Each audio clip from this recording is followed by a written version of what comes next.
Diane, Paige keeps criticizing me for rambling, so I'll try to keep this brief and sum up the important developments since our last communication. 1. I have decided to bring Kira into the project. Perhaps it helps me to understand my own situation to try to put my adventures in terms Kira can understand. We're playing with magic, I explained.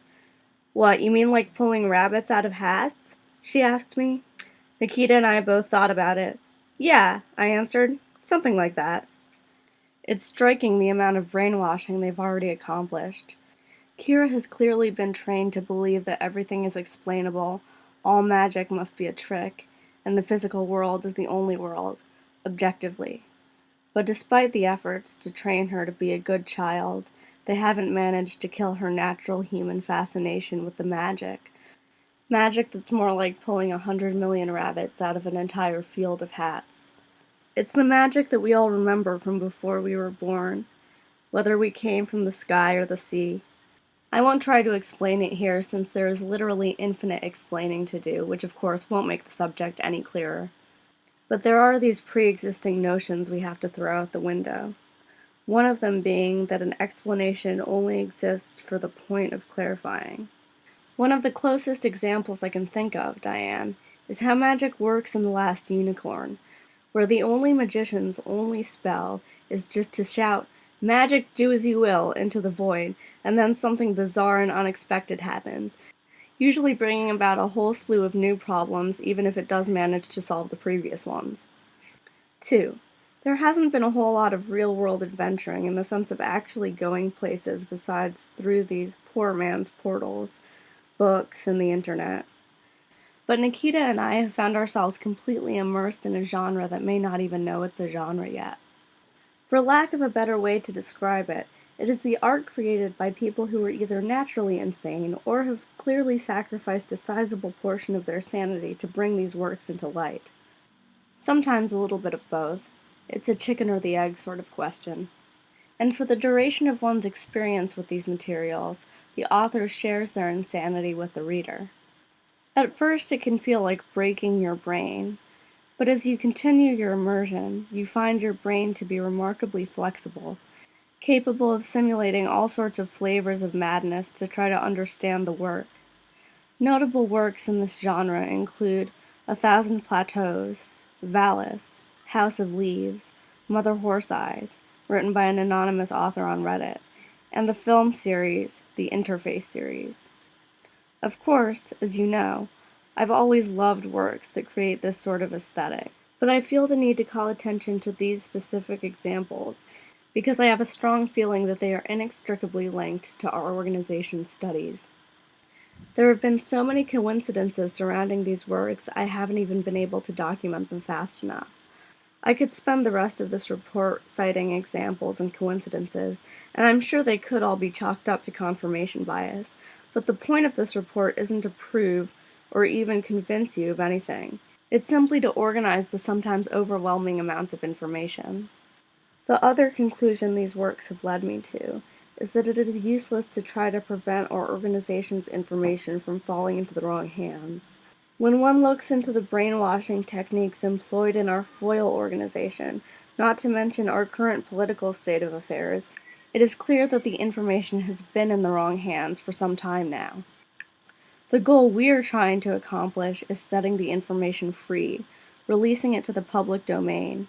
As usual, there is no way for us to understand what the repercussions of our actions will be until it is so far from us that any illusion of control has been completely wiped clean.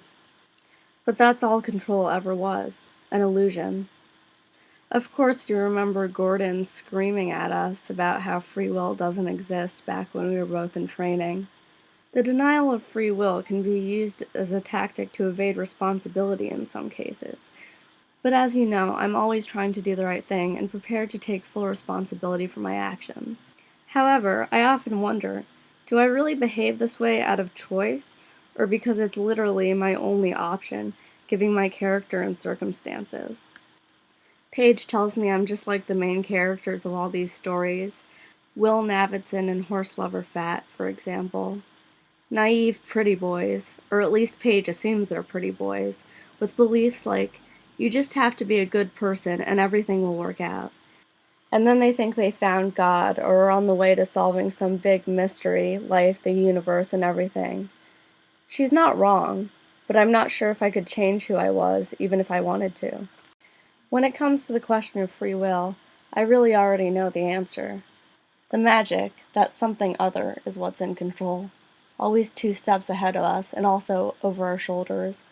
Our only choice is whether we decide to detach, depersonalize, watch it like a show, or immerse ourselves, surrender, sometimes even sacrifice. I have gone through periods in my life where I swore by either one or the other strategy. But as usual, the true answer is about balance and flexibility, and constantly reminding myself that I probably know less than I think I do, even now. 3. Now this is the really strange part, Diane. The part that, to me, was a clear sign that I was supposed to continue reporting to you. On my way to a seemingly unrelated event, my friend and I passed a collection of about 5 or 6 abandoned buildings that looked like they were straight out of an old western. The term ghost town couldn't have been more fitting. One building looked like a motel. That was the one I managed to get a good look at. I immediately started taking pictures because I knew my descriptions wouldn't be able to do it justice. But I'm afraid that even the photographs fall short when it comes to capturing the haunted aura of that place. Through the dusty cobweb-covered windows, I could see a single pink silk chair alone in the middle of the room. I can't describe to you how much those buildings reminded me of those recurring dreams I told you about, of that strange town. I thought I had looked at everything, and my friend in the car wanted to go home because we were on private property, but I took one last look and noticed an object sitting on a nearby tree stump. I approached and saw that it was the head of a doll, perhaps a CPR dummy. The result was almost comically spooky, like somebody had set up the scene knowing we were going to be there. But of course, nobody could have known. As you know, Paige collects cursed objects and was tempted to take it, but I kept her from touching anything, not wanting to disturb the atmosphere in any way, for both practical and admittedly superstitious reasons. Diane, the head really did look like something out of your baby doll head collection.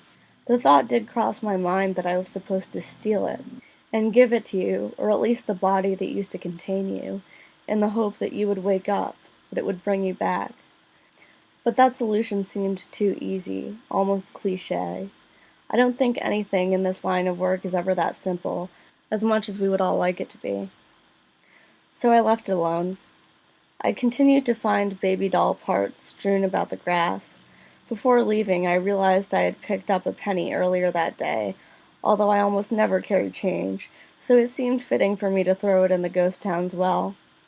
When I threw it in, it landed on heads, which I realize is commonly associated with bad luck, but the way things seem reversed lately, upside down and backwards, it could have just as easily been a good omen. As I continued exploring, I also found 2 small rusty objects that I couldn't identify.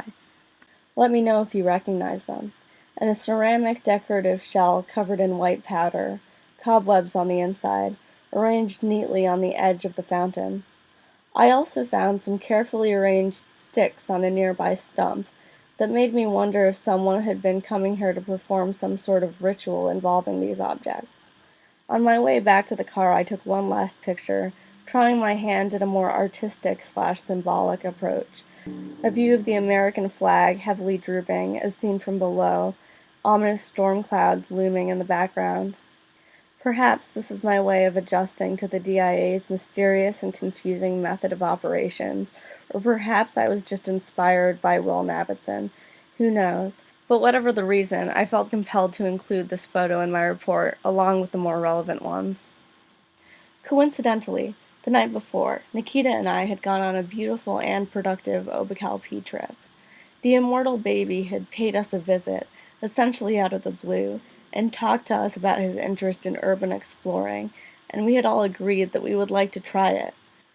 I will continue to report events back to you as they develop further. 3.